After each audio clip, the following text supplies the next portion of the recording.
येते बोलले दारू बंदी करा, दारू बंदी करा. बायांना काय त्रास आहे, नवरे माणसं मरी जातात दारू आणि बाहेर काय होते. हा बाहेर मुलं टाकी जातात, दारूच्या स्वस्त माणसं मरी जातात, बाहेर रानून होत्या. काय करतील त्या बाया? 1500 रुपयानं 5000 होता पोटोवर का? हा माऊली तुला नतमस्तक होते बाई तुझ्या समोर. माझं म्हणणं काय ताई, शेतकरी खड्ड्यात जातोय ऐकलं का? आणि 1 नंबर 2 वाला वरे जातोय. तर शेतकऱ्यानं काय करावं? दारू बंदी करा. बस बायाच्या काय रे हालायची, ऐका का? बायांच्या काय रे हालायची आणि दारू बंदी करा. शेतकऱ्याला मदत करा. हे शेल टॅक्स जर आहे ना तर हे शेतकऱ्यावरच काढता येते. मला सांगा तुम्ही कसलं पीक घेता? कपाशी आणि सोयाबीन. कपाशी आणि सोयाबीन. आता किती भाव मिळतो? आता यंदा 6000च बिलला. त्याचा सुन्ना पोपडा आहे. काय म्हणताय मला समजा. शेतकरी सारा शून्यात जातोय मतलब. एक मिनिट तुम्ही काय बोलता? हा काय 6000 रुपये भाव मिळाला. हा आणि त्याच्यात काही परवडत नाही नाही शून्य शून्य ना भरायला म्हणजे काय? जेवढं उत्पन्न जेवढा लावला तो तेवढा निघाला नाही. अच्छा म्हणजे तोट्यात जातोय शेतकरी. काहीच फायदा नाही शेतकऱ्याचा. मटेरियल महाग, बी महाग, औषध महाग आणि शेतकऱ्याला काहीच नाही. त्याला रोज भाजी काम करा तरी पोट भरते. लावले तेवढे निघाले नाही. हा काय करावं शेतकऱ्याने? एक मंत्री लोक काही सर्व निधी देतात आणि माया भाग पडी गेला देवाच्या पाण्यानं. 3 लाखाचं नुकसान झालं तरी आमच्या देवकर आपण वावरात आणला तरी आमच्या देवकर आपण काहीच गेलं नाही. हा काय म्हणल्या? कृषी केंद्राची बाई आणि देवकर आपला घडले बस फोटो काढत होता आमनं. काय म्हणले? पाहिजे. मला सांगा मावशी, तुम्हाला किती भाव पाहिजे सोयाबीनला? आमले आता 20,000 असं भेटत तर काय मागू आमना आता 6,000 क्विंटल. तर आमले 7-8 पाहिजे. 10,000 तरी द्या. नाही खरंच ना शेतकऱ्याला सरस बोलवा काय? शेतकऱ्याची घरी माती बोलायची या भारतामा.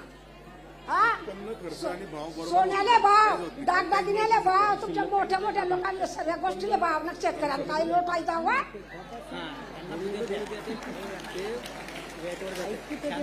मी येते बोलायले दारू बंदी करा, दारू बंदी करा. बायांना काय त्रास आहे, नवरे माणसं मरी जातात दारूवरून बाहेर काय होते.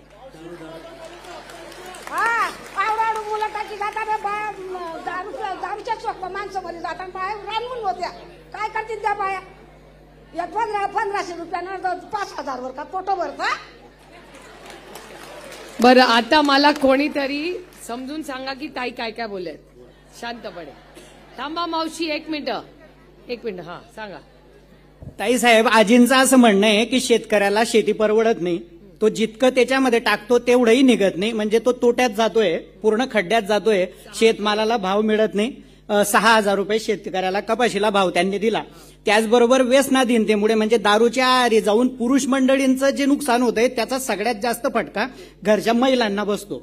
आजींचं हे म्हणणं आहे की दारू बंदी केली पाहिजे, शेतकऱ्याला आपण तारलं पाहिजे. आणि मागच्या कालावधीमध्ये आप्पासाहेब मंत्री असताना शेतकऱ्यांना जी मदत झाली ती या सरकारच्या कालावधीत झाली नाही असं आजींचं म्हणणं आहे. त्यांना असं विचारा की त्यांना भाव किती अपेक्षित आहे सोयाबीनला आणि कपासाला, विचारा त्यांच्या भाषेत.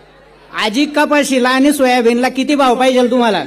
10,000 सोयाबीनला आणि 12,000 कपाशीला. वा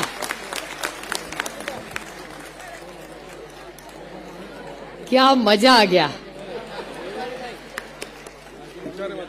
बघा ना, 10,000 रुपये सोयाबीनला आणि 12,000 रुपये कपाशीला. आणि दारूबंदी झाली पाहिजे. सगळ्यांना कपाशीचा आणि ह्याचा भाव मान्य आहे का? तर ताई आपलं नाव सगळं मला लिहून द्या. मी तुम्हाला शब्द देते की नोव्हेंबर महिन्यामध्ये पार्लमेंट सुरू होईल. माझं पहिलं भाषण पार्लमेंटमध्ये होईल. ते तुमचं नाव घेऊन केंद्र सरकारकडून मी तुम्हाला पैसे मागवायचं काम करेन आणि त्याचा पूर्ण पाठपुरावा मी करेन. कोणीतरी पाठवून त्यांचं नाव गाव घेऊ आणि नंबर घ्या. मोबाईल आहे का? मुलाकडे आहे का? हा, मग पोराचा नंबर द्या, मी फोन करते तुम्हाला भाषण झाल्यावर. ताई साहेब ते म्हटले की बा कपाशीला भाव द्या, 1,500 नाही दिले चालते, आम्हाला त्याची गरज नाही, असं म्हणाल्या? आम्ही भाव द्या असं म्हटलं. सांगा ते.